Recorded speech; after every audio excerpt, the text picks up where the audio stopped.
everyone, today's video is to show you how I repair splits and tears on my nails. I try to avoid cutting my nails down as much as possible, especially on my photograph hand.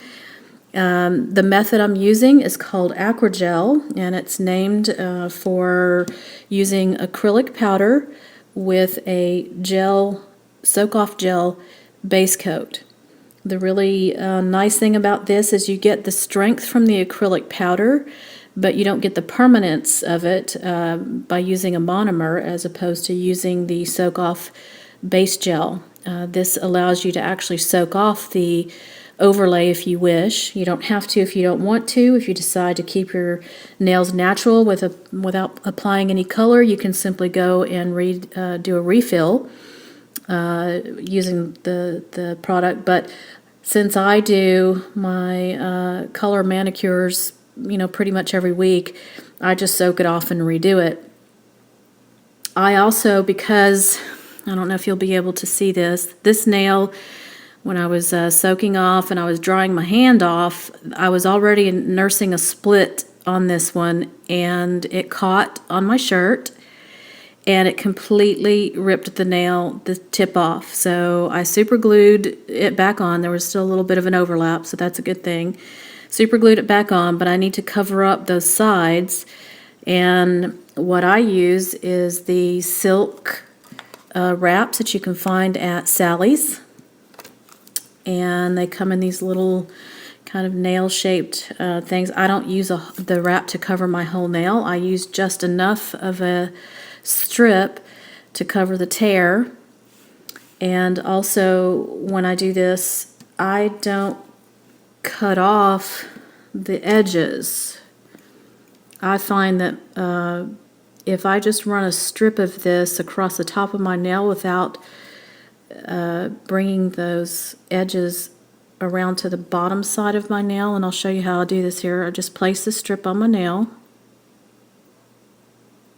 Oh, turn it the other way where it's sticky.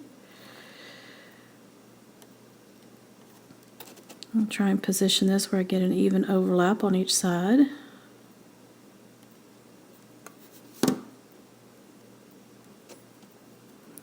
So you see that overlap. I don't cut those overlaps off.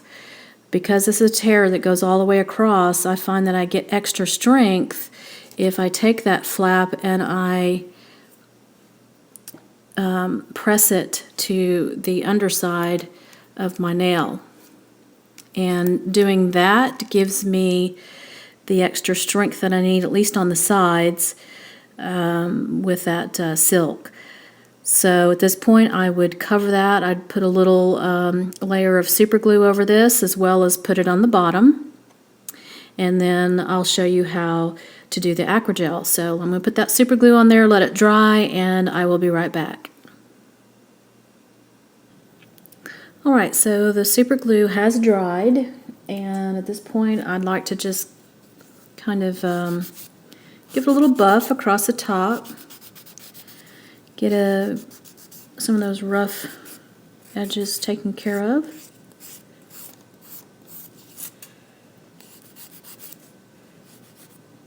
And once you do that, just give it a little spritz with alcohol.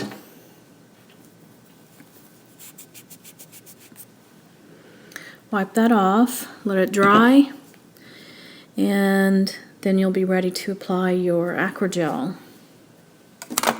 And again, I prefer using the gelish foundation for this, but you can certainly use whatever is your favorite gel foundation.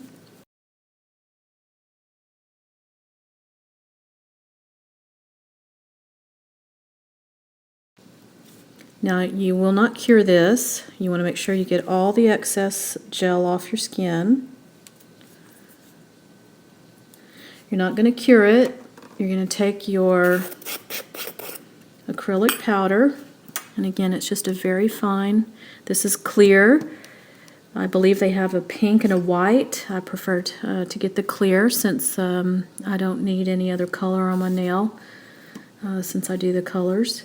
I use my cuticle pusher that I have, what I normally use for when I soak off, It's got this nice handy little scoop end right here. I'm going to take some of that powder and I'm going to work directly over my container. And you see the uncured gel, we're simply going to sprinkle that over the nail.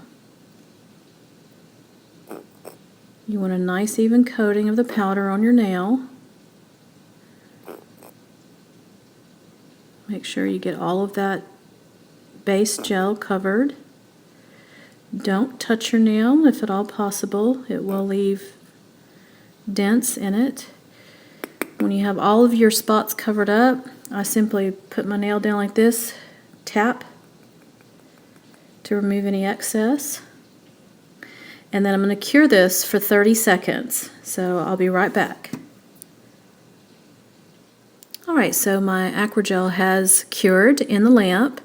Sometimes you will see a little bit of excess powder, especially around the cuticles, maybe a little across the top here. That's not a problem. Simply take I use my e.l.f. brush here. It's got a stiff bristle. And I simply brush off any excess powder. Get it all out from under the cuticle, or around the cuticles. And at this point, I would take my file and I would refine any areas, look at it from all areas, see that you don't have any missing areas. If you do, you can buff those areas out, and if you need to do a second coat for strength, you can certainly do that. I know some people who do 2 and 3 layers. I find that 1 layer is plenty of strength for me generally. So I'm going to just, what I always do, it always tends to be thicker at the tip, so I like to file along the tip. And I'm doing this at a weird angle, folks, so I know this isn't normally how I do it, just so you can see how to file. But I do want to get the thickness from the tip and leave the remainder of the product where I put that patch. Leave the remainder of the AcryGel where I put that patch for the strength. So I'm going to finish buffing this and I'll be right back. Alright, so finish buffing the nail. Once again, I'm going to just take a quick spritz of my alcohol to get rid of any dust and remnants here. And there is the finished product. Again, this offers really wonderful strength, allows me to, I was able to grow out I broke this one completely off and I was able to grow it out in about 6 months using this method. And again, it does soak off. It generally takes about 5 minutes more for my soak-offs over just regular nail polish, or gel polish, I should say. So not that much longer to actually soak it off. So I hope you found the video helpful. If you have any questions or suggestions, let me know. And until next time, I'll see you later.